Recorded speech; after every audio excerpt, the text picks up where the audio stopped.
चिन्त्या व्यक्तरूपाय निर्गुणाय गुणात्मने समस्तजगदाधारमूर्तये ब्रह्मणे नमः। श्री गुरुभ्यो नमः। स्वागत है आप सभी का वृष राशि वाले जातकों के लिए वर्ष 2025 के इस करियर तथा आर्थिक स्थिति से संबंधित विषय विश्लेषण के सत्र में। आज की इस वीडियो के माध्यम से हम जानने का प्रयास करेंगे कि जो भी वृषभ राशि वाले जातक हैं उनके लिए वर्ष 2025 में करियर अथवा व्यवसाय में अथवा आय अथवा संचित धन से संबंधित स्थिति में किस प्रकार से जो है यह वर्ष रहने वाला है। क्या सावधानियां आपको अपने करियर में अथवा व्यवसाय में रखना चाहिए अथवा आय से संबंधित क्या स्थितियां यहाँ पर आपके जीवन में वर्ष 2025 में रहेंगी, किन उपायों के द्वारा इन चीज़ों में आप और भी ज़्यादा शुभता को प्राप्त कर सकते हैं अथवा विशेषतया क्या सावधानियां आपको आय अथवा जो है करियर से संबंधित स्थिति में देखना चाहिए। इन सभी विषयों को संक्षेप में यथासंभव जो है शास्त्रोक्त प्रमाणों के साथ यहाँ पर आपके समक्ष उपस्थापित करने का प्रयास है। तो आरंभ करते हैं। यदि आप यहाँ पर देखेंगे तो एक कुंडली आपको आपके समक्ष दिखाई दे रही होगी। जो कुंडली है जैसे कि यहाँ पर आप देखेंगे तो यह गोचर कुंडली है, अर्थात वृष राशि वाले जातकों के लिए वर्ष 2025 से संबंधित एक गोचर कुंडली है। यही आपका राशिफल इसी से जो है बुलाया जाएगा। इस गोचर कुंडली का जो दशम भाव होता है, यदि यह भाव जो विशेष है यह दशम भाव कहलाता है। इसी दशम भाव से आपकी करियर से संबंधित स्थिति का विचार किया जाता है, अर्थात आपका कार्यक्षेत्र किस प्रकार से, कार्यक्षेत्र में किस प्रकार से स्थितियां रहेंगी, व्यवसाय में क्या स्थितियां रहेंगी। व्यवसाय का जो विचार है यदि आप देखेंगे यहाँ पर यह जो सप्तम भाव है, इस सप्तम भाव से भी व्यवसाय का विचार किया जाता है, किंतु जो कार्यक्षेत्र प्रमुखतया जो करियर है वह आपका 10वें भाव से विचारणीय है। अब यहाँ पर जो आपके दशमेश हैं वह शनिदेव हैं। शनिदेव आपके भाग्येश और दशमेश होकर के आपके दशम भाव में ही विद्यमान है तथा यहाँ पर यह जो है आपके लिए रुचक भद्रक हंसक मालवाह शशकाय पंच कीर्तिताः, इस प्रकार से जो स्वभवनो जगतेषु चतुष्टये क्षितिसुतादिसुतान क्रमशो वदेता, इस प्रकार से यहाँ पर शास्त्रोक्त प्रमाण है कि यह जो शनिदेव की स्थिति है यदि कि आपके दशम भाव में यह जो है शश नामक पंच महापुरुष राजयोगों में से एक का निर्माण कर रही है। इससे संबंधित पंच महापुरुष राजयोगों में से शश योग जो है इसका मैंने एक वीडियो भी बनाया है। इसके क्या शुभाशुभ परिणाम है आप चाहें तो लिंक डिस्क्रिप्शन में है, वहाँ पर जाकर के देख सकते हैं।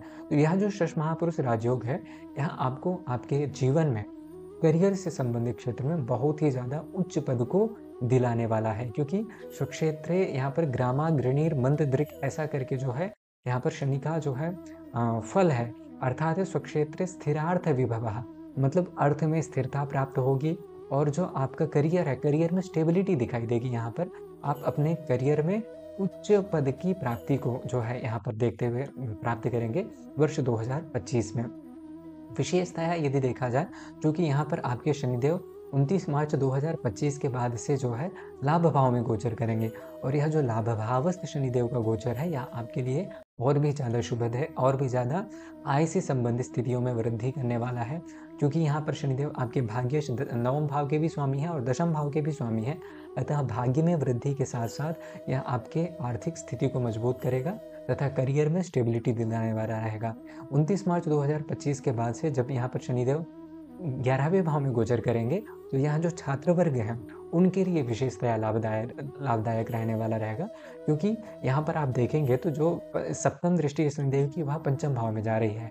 अतः यहाँ पर जो छात्र हैं वो कॉम्पिटिटिव एग्जाम्स वगैरह दे रहे हैं अथवा किसी भी प्रकार से परीक्षा परिणामों की प्रतीक्षा कर रहे हैं, यदि आपकी व्यक्तिगत जन्म कुंडली में भी शनिदेव की अच्छी स्थिति है तो आपको निश्चित तौर पर यहाँ पर अच्छे से, मतलब किसी भी प्रकार से जो है कोई भी बाधा करियर से संबंधित स्थिति में देखने के लिए नहीं प्राप्त होती है।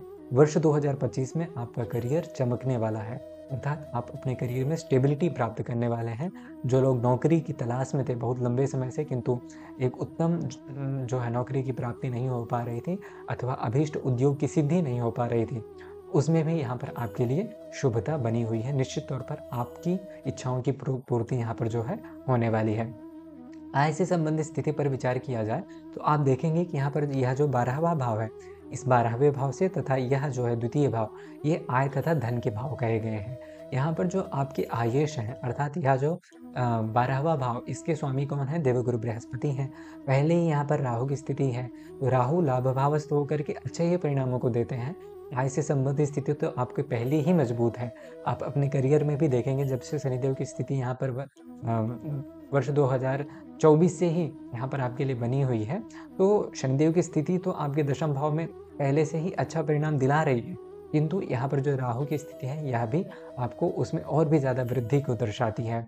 देवगुरु बृहस्पति आपके लाभेश हैं और लाभ भाव से जैसे ही मई 2025 के बाद से जब देवगुरु बृहस्पति का द्वितीय भाव अर्थात वृष राशि से मिथुन राशि में जब गोचर होगा, तो यह समय आपको फाइनेंस वाइज बहुत ज़्यादा सेविंग्स जो है दिलाने वाला रहेगा। आप अपने जीवन में सेविंग्स के क्षेत्र में भी मतलब अच्छा जो है धन का संचय भी आप करते हुए स्वयं को पाएंगे। और जो छात्र वर्ग है, जो लोग उच्च शिक्षा में हैं, उनके लिए यहाँ पर बहुत अच्छे परिणाम देखने के लिए प्राप्त होंगे, क्योंकि देवगुरु बृहस्पति ज्ञान के कारक हैं। क्षमा, दान, दया इत्यादि जो है देवगुरु बृहस्पति से विचारणीय है। अतः देवगुरु बृहस्पति जब द्वितीय भाव में गोचर करेंगे, आपका धन से संबंधित स्थिति तो मजबूत होगी सही, किंतु पारिवारिक रूप से भी यहाँ पर आपके लिए बहुत ही ज़्यादा स्थितियाँ सुगम रहेंगी और मनोनुकूल रहने वाली हैं। दूसरी बात यह है कि देवगुरु बृहस्पति का जो द्वितीय भाव का गोचर है वह छात्रों के लिए बहुत ही ज़्यादा धन के दृष्टिकोण से भी अच्छा है, परीक्षा परिणामों के दृष्टिकोण से अच्छा है। आप अपने क्षेत्र में जो पढ़ाई लिखाई आप कर रहे हैं उसमें भी यहाँ पर आपको सफलता इत्यादि से संबंधित स्थितियाँ भी देखने के लिए प्राप्त होंगी। ओवरऑल यहाँ पर यह जो आर्थिक दृष्टिकोण अथवा जो यहाँ पर करियर से संबंधित स्थिति है, उसमें सभी में यहाँ पर आपके लिए निश्चित तौर पर बेहतर परिणामों की ही प्राप्ति होती हुई नजर आती है। आशा है यह जो जानकारी है यह आपके लिए उपयोगी रही होगी और आने वाले इस जो 2025 को यदि आप और भी ज़्यादा शुभद बनाना चाहते हैं, एक उपाय भी आपको करना चाहिए कि यदि आप देखेंगे तो यहाँ पर व्यवसाय में जो लोग हैं विशेषतः उनके लिए यह है कि यहाँ पर जो आपके अष्टमेश है मतलब सप्तमेश है, वृश्चिक राशि के स्वामी वह मंगल अभी वर्तमान में वह नीच राशि में चल रहे हैं, तो इसलिए आप हनुमान जी की पूजा आराधना यथासंभव करें। तो यह जो वर्ष 2025 का वर्ष 2025 जो है यह आपके लिए और भी ज़्यादा शुभद एवं श्रेयस्कर रहने वाला रहेगा। वर्तमान के लिए इतना ही, मिलते हैं अगली वीडियो में, तब तक के लिए अपना ध्यान रखिए। नमस्ते, महादेव।